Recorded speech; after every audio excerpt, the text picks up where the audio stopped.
Well, in this week's episode of What the Hecka, we're talking about false radar return. Now, you might think, what does that mean? When we show you a radar image that has green on there, but it's actually not raining, that can be due to many different reasons. So, one of those would be Virga, which is actually very hard to tell because you have to be on the ground to see.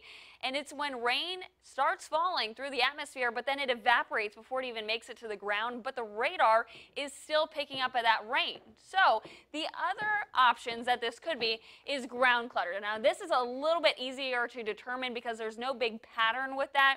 And so you can see that it's either hitting birds or it's hitting some buildings or even some mountains as well. Topography, that's easier to tell because it stays in the same place.